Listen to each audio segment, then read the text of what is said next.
Geçmişten günümüze unutulmayan mısralar 4. Arapçadan Türkçeye ve Kürtçeye tercüme Abdülaziz Hatip. Hayru ma verraser ricalu benihim edebun salihun ve tibu senai. İnsanların çocuklarına bırakacakları en hayırlı miras, faydalı bir edep, eğitim ve güzel bir namdır. Serveta herî biha ku kesek bi hêlê ji zarokên xwe re terbiyekek baş û navek qenc e. Huve xeyrun min eddenanîrî vel ewraqî fî yevmi şiddetin ve rexâî. Bu dar günde de, geniş günde de altın ve gümüşten daha çok işe yarar. Evaha de roja teng da jî ya fireh da jî ji zêr û zîf çêtir e. Tilke tefna vel ilmu vel edebu salihu la yefneyani hattel liqai. Çünkü bunlar altın gümüş tükenir gider. Fakat ilim ve edep kıyamete kadar yok olmaz. Zêr û zîf xelas dibe û diçin. لێ علم و ئەدەب حتا قیامەتێژی تجا خلاص نابن.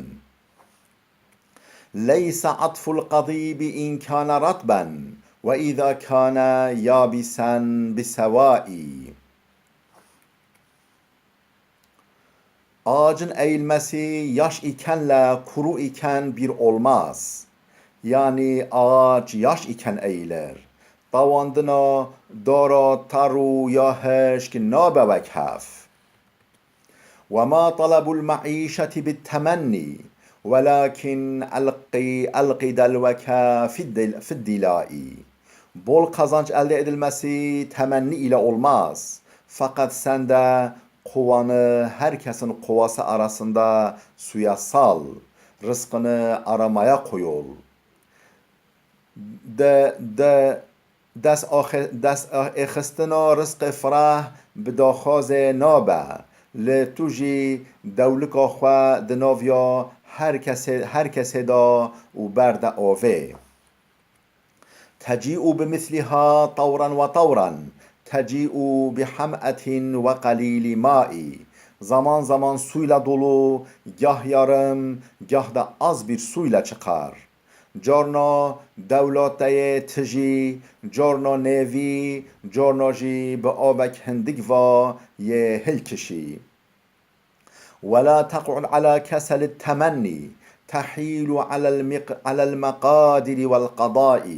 Ama hiçbir zaman temenni ile yetinerek tembel oturup gizli olan kaza ve kadere işi havale etme. Lebele tücara پشتا خواه به داخواز گره نده. تنبل روننی و کار خواه